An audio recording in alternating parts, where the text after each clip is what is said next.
Olá a todos, bom dia, bem-vindos. Eu sou o André, estás no canal Águia. Antes de mais dizer-vos que vocês têm direito a um desconto de 10% em produtos da Zumu. Portanto, é uma parceria que este canal tem e oferece a todos os seus seguidores. Basta escrever Águia no cupom de descontos ou clicar no link e caso vocês façam suplementação desportiva, têm direito a esse desconto que ajuda a vocês e ajuda também o canal. E também a Zumu, salvo erro, tem uma parceria com o Benfica, portanto, acho que também podem utilizar o código do Benfica se for do vosso agrado. Em relação às notícias do Benfica, o grande destaque, obviamente, que vai para a vitória do Benfica contra o Celta de Vigo, um jogo em que, no meu entender, este adversário foi o mais difícil que encontramos, portanto,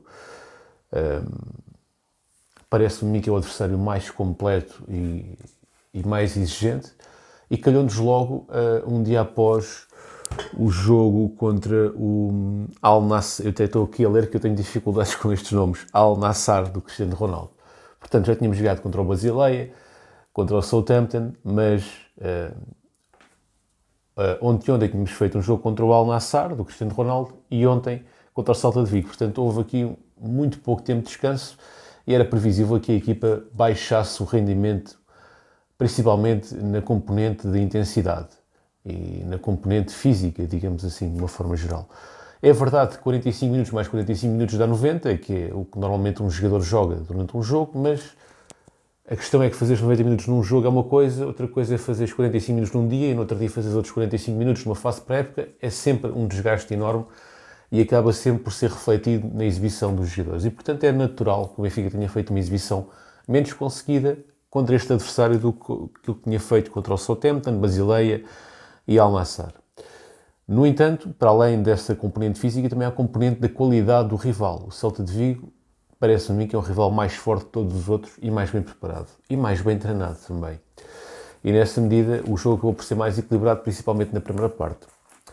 O Benfica, na primeira parte, apresentou Samuel Soares, Bá, Tomás Araújo, Morato, Ristic, João Neves, Chiquinho, João Mário, que foi o capitão, Rafa, Fredrik Oshens e Gonçalo Ramos.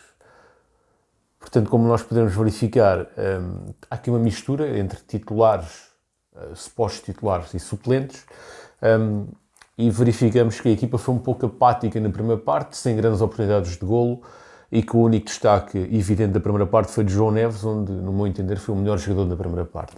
Na segunda parte tudo mudou, entrou o Vlaco Dimos, João Vítor, António Silva, Lucas Veríssimo, Jurasek, Di Maria, Florentino, Coxo, Neres, Musa e T-Extend. Portanto, lá está, alguns potenciais titulares com alguns previsíveis suplentes, mas esta mistura da segunda parte funcionou melhor.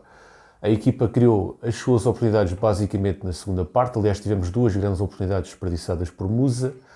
Fomos a equipa com mais vontade e com mais critério e mais jogo e, portanto, o Benfica acaba por ser um justo vencedor precisamente por isso, porque criou mais oportunidades na segunda parte, teve mais vontade e teve mais qualidade com e sem bola. E nessa medida, o Benfica, um justo vencedor, ganhou por 2-0, poderia ter ganho por mais, caso o Musa tivesse aproveitado as oportunidades, e ficamos aqui com boas sensações da segunda parte, principalmente por parte de jogadores como Di Maria, que está-se a destacar como o melhor jogador da pré-época do Benfica. Em todos os jogos que ele faz, é o melhor jogador em campo. Eu sempre defendi a aquisição de Di Maria e estou satisfeito que tenha dado certo e acredito que aquelas pessoas que também não queriam a aquisição de Di Maria também estão satisfeitos que Di Maria esteja a dar certo. Portanto, estamos todos muito satisfeitos com esta pré-época do Di Maria e queremos que ele consiga transportar esta qualidade da pré-época para os jogos oficiais. E a segunda parte foi muito melhor, precisamente pelo rendimento que Di Maria teve, pelo rendimento que o próprio Florentino teve, que deu ali uma estabilidade ao meio campo que até então não tinha. A dupla João Neves-Chiquinho funcionou pior, no meu entender, do que a dupla Florentino-Coxo, embora o João Neves até tenha estado bem, mas em termos de consistência do meio campo não tem mais consistência com Florentino e Coxo do que com João Neves e Chiquinho.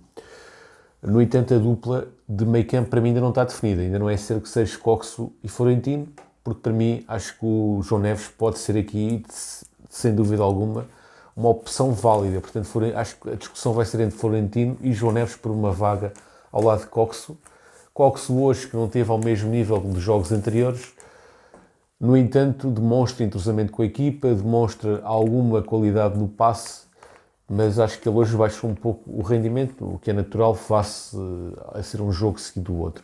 O próprio Jurasek, apesar de ter estado no lance do penalti, fez o cruzamento que resultou na falta do penalti do Tjekstad. No entanto, também acho que baixou aqui um pouco o rendimento, e quem subiu de rendimento para mim foi João Vítor.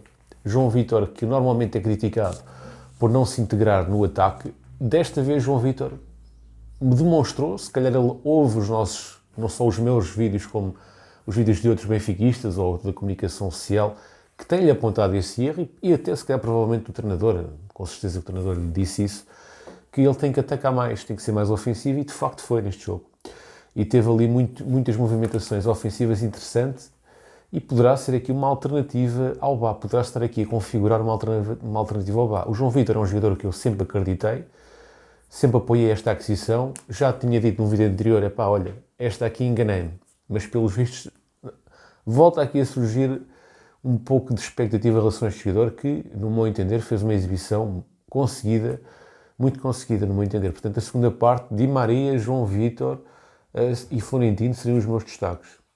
O Musa marcou um golo, aliás, falta referir quem é que marcou os golos, foi o Di Maria de penalti e o Musa. No entanto, o Musa é um jogador de área, é um ponta de lança, mas tem que aqui aguçar o seu espírito de finalização. Eu, o ano passado, nomeadamente no início da época e na pré-época, onde havia algumas dúvidas com o Gonçalo Ramos, eu sempre defendi o Gonçalo Ramos, até mesmo na altura em que ele estava a falhar golos, já na segunda metade, porque disse, mais vale um jogador falhar golos do que nem sequer aparecer para os tentar finalizar. E, portanto, nesta medida deve fazer o mesmo com o Musa.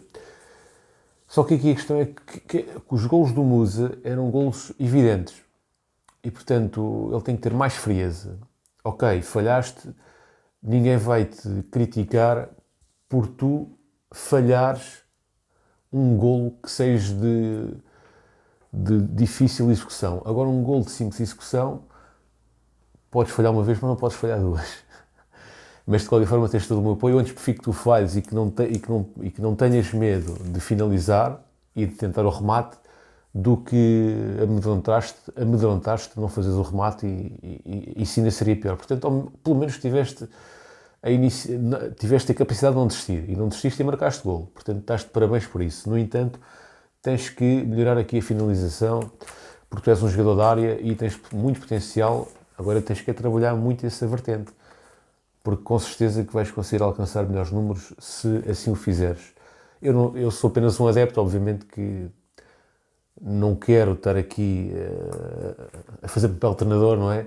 Mas nós, adeptos, temos sempre essa mania, e, portanto, não é com o intuito de ofensivo, é tranquilo. É apenas a minha visão de adepto. Obviamente que o teu treinador é muito mais apto do que eu para te dar conselhos, não é? Em relação ao 11, qual o 11 que eu gostei mais, se da primeira ou se da segunda, gostei mais do 11 da segunda parte. Acho que funcionou melhor enquanto 11, enquanto equipa, e o resultado foi evidente, com uma exibição melhor na segunda parte, mais oportunidades de golo e 2 golos concretizados, quando podiam ser eventualmente, em vez de 2, 4 ou 5. Mas estou muito satisfeito em geral com esta pré-época do Benfica. E, portanto, os pontos que realmente há a destacar é mesmo o João Vítor ter melhorado pelo lado direito, o Di Maria confirmar mais uma vez que é poderá ser um dos jogadores mais importantes da época benfiquista, e aqui também alguma irregularidade na finalização de Musa, que eu acho que ele pode melhorar e que vai melhorar com certeza. O António Silva envergou a braçadeira de capitão, portanto, tendo em conta os jogadores que estavam em campo na segunda parte, era a escolha lógica. Portanto, recordo Vlaco Dimos, João Vítor, António Silva, Lucas Veríssimo, Jurasek, Di Maria, Florentino, Coxo, Neres, Musa e Tjekstad. Poderia ser aqui o António Silva ou o Florentino, ou eventualmente Vlaco Dimos, mas normalmente os guarda-redes nem sempre são a escolha para ser capitães, porque o capitão é o jogador que interage com o árbitro, e obviamente o guarda-redes está na baliza, não vai interagir com o árbitro.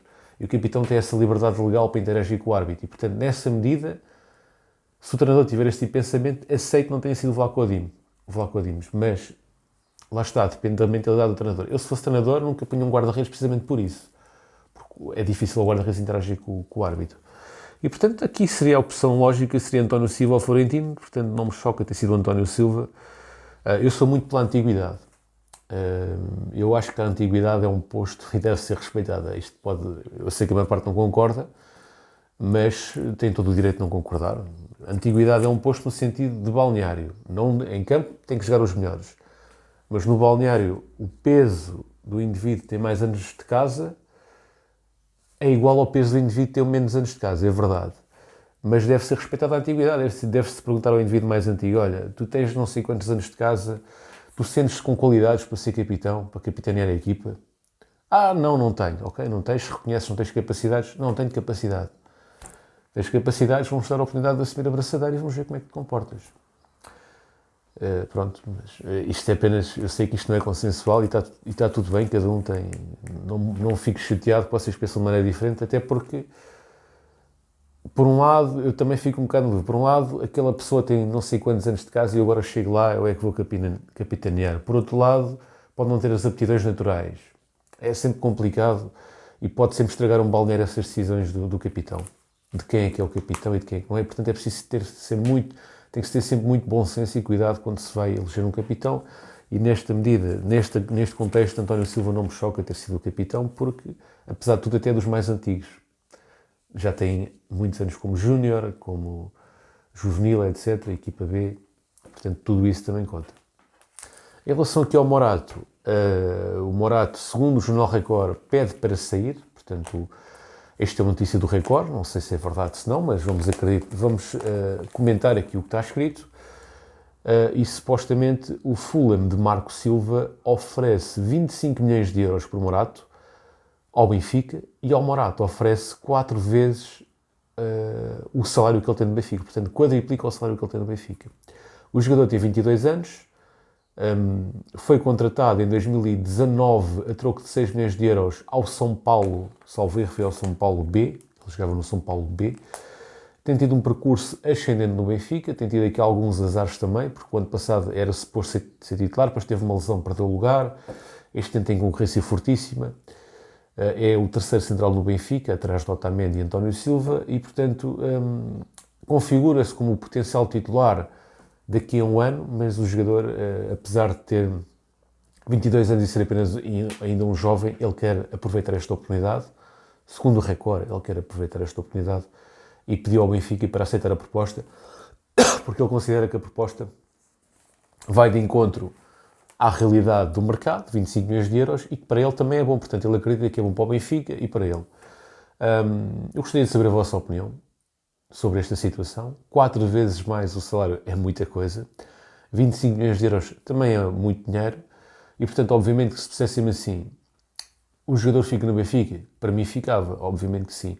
Agora, respeitando o jogador enquanto pessoa, se tem uma oportunidade de ganhar 4 vezes mais, será que eu tenho moral para dizer não, não vais? Mesmo tendo uma proposta financeiramente boa, tudo isso tem que ser analisado. E, portanto, é muito difícil. O que eu faria era, ficaria com ele no clube e, eventualmente, teria que renovar o contrato obrigatoriamente, não chegando a estas 4 vezes mais, mas colocando um jogador com um salário mais alto, acho que é a única solução, ou então, de facto, tem que ser vendido, caso se considere que o jogador não é merecedor de um salário mais alto. Bom, pessoal, obrigado por terem assistido ao vídeo. Fiquem bem, até uma próxima e viva o Benfica!